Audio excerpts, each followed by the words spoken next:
အားလုံးပဲမင်္ဂလာပါမဟောတရတုခမင်းကနေပြန်လဲကြိုဆိုလိုက်ပါတယ်ဒီနေ့ဗီဒီယိုလေးမှာအသုံးပြုသွားမယ့်စကားလုံးလေးကတော့ technology ဒီစကားလုံးလေးကိုပြည်ထိုင်လူမျိုးတွေရဲ့ British accent နဲ့ထွက်မယ်ဆိုရင်တော့ technology လို့အတန်ထွက်ပြီးတော့ American လူမျိုးတွေရဲ့လေယူလေသိန်းအတိုင်းပြောမယ် American accent အတိုင်းပြောမယ်ဆိုရင်တော့ technology လို့ထွက်ရပါတယ် technology လို့ပဲထွက် technology လို့ပဲထွက်ဘယ်လိုထွက်မှန်တာဖြစ်တဲ့အတွက်အဆင်ပြေသလိုအသုံးပြုလို့ရပါတယ်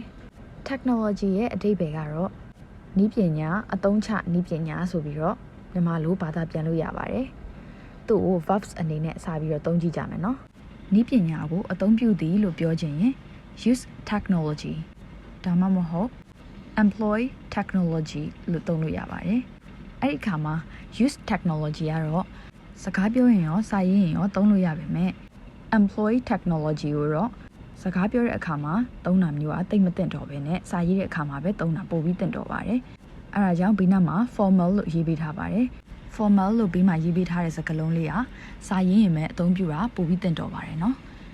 ကဲဒါဆိုရင် use technology နဲ့ employ technology ဆိုတဲ့စကားလုံးနှစ်ခုကိုကိုယ်ပဲပြသိသွားပြီလို့ထင်ပါတယ်သူတို့ကို example အနေနဲ့သုံးကြည့်မယ်ဆိုရင်တော့ we should be using technology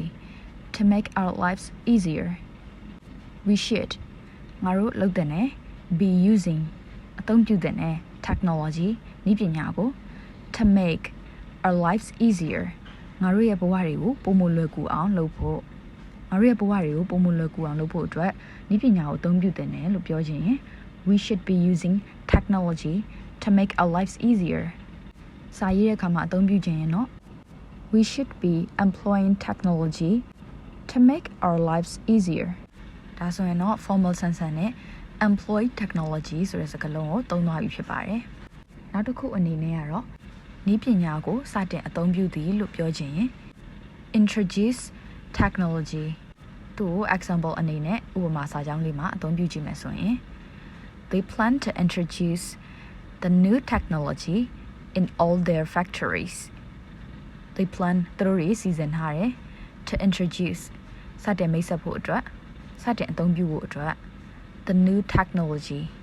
နည်းပညာအသစ်အစမ်းတွေကို in all their factories သူတို့ရဲ့စက်ရုံအလုပ်ရုံတွေအားလုံးမှာနည်းပညာအသစ်ကိုစတင်အသုံးပြုဖို့အတွက်သူတို့စီစဉ်ထားတယ်ဆိုပြီးတော့ပြောခြင်းရင် they plan to introduce the new technology in all their factories ဒါဆိုရင်တော့နည်းပညာကိုအသုံးပြုတာက use technology employ technology နည်းပညာကိုစတင်အသုံးပြုတာဆိုရင် introduce technology တတိယတစ်ခုအနေနဲ့နည်းပညာမှာရင်းနှီးမြှုပ်နှံနေဆိုရင် invest in technology သူ့ဘယ်လိုသုံးမလဲဆိုတော့ companies are investing heavily in technology company တွေက are investing ရင်းနှီးမြှုပ်နှံနေတယ် heavily အများ in technology နည်းပညာတွေမှာတကြောင်လုံးရဲ့အဓိပ္ပာယ်အနေနဲ့ဆိုရင်ကုမ္ပဏီတွေကနည်းပညာအတွက်အလုံးနဲ့အရင်နဲ့ရင်းနှီးမြှုပ်နှံလာကြတယ်လို့ပြောချင်တယ်ဆိုရင် companies are investing heavily in technology လို့ပြောရပါတယ်နောက်တစ်ခုကတော့အလုပ်ခေါ်စာတွေမှာသုံးတာမျိုးများပါတယ်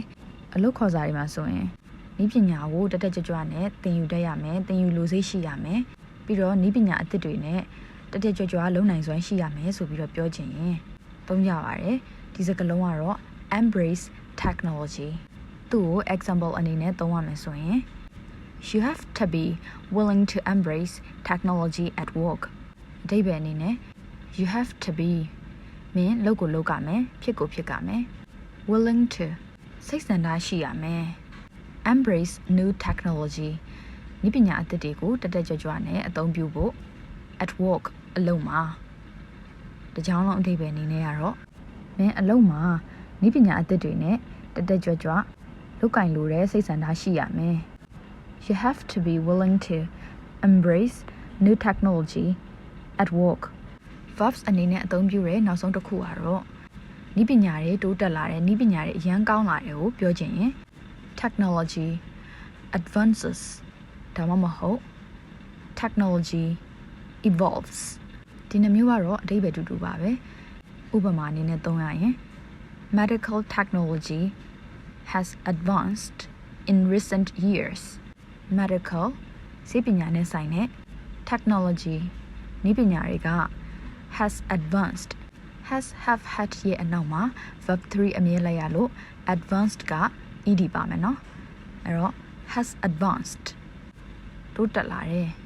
in recent years ဒီနှစ်ပိုင်းတွေအတွင်းမှာတကြောင်လုံးအဓိပ္ပာယ်အနေနဲ့ကတော့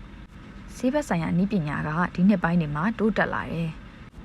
medical technology has advanced in recent years ဒီနေ့ပြောသွားတဲ့စကားလုံးလေးအားလုံးကိုပြန်ကြည့်မယ်ဆိုရင်တော့အသုံးပြုသည် use technology employ technology စတင်အသုံးပြုသည်စတင်ထိတွေ့မိတ်ဆက်သည် introduce technology နည်းပညာပိုင်းမှာယင်းနှိမ့်မြုပ်နှံသည် invest in technology နည်းပညာကိုတက်တက်ကြွကြွနဲ့အသုံးပြုသည် embrace technology နည်းပညာတိုးတက်လာသည် technology advances technology evolves ဒီအခါမှာ technology ကအနည်းဖြစ်တဲ့အတွက် advanced ဆိုတဲ့ verb မှာ s ထည့်တာကိုသတိထားရပါမယ်အလွယ်တကူလေးမှတ်ထားခြင်းနဲ့ဆိုရင်ဆရာဦးမင်းသူပြောနေကြအတိုင်း subject နဲ့ verb မှာ s ထည့်အဲဒါကြောင့် technology ဆိုတဲ့ subject ကနေတဲ့အတွက် verb advance မှာလည်း s ထည့်မယ် evolves မှာလည်း s ထည့်မယ် technology advances technology evolves ဒီနေ့ဗီဒီယိုလေးကတော့ဒီလောက်ပါပဲ technology ဆိုတဲ့စကားလုံးလေးကို verb နဲ့တွဲပြီးတော့အမျိုးမျိုးအသုံးပြုတတ်ပြီလို့ထင်ပါတယ်နောက်ပတ်ဒီမှာ technology ကို adjectives တွေ nouns တွေနဲ့အတူတူဘယ်လိုမျိုးဆက်ပြီးတော့အသုံးပြုလို့ရမလဲဆိုတာကိုမောဒရတုခမိန်ကနေတင်ပေးသွားမှာဖြစ်ပါတယ်ဗီဒီယိုလေးတွေကိုမလွတ်ရအောင်လို့မောဒရတုခမိန်ရဲ့ YouTube channel လေးကို subscribe လုပ်ထားဖို့လည်းပြောပြရစီကျောင်းသင်ခန်းစာအင်္ဂလိပ်စာ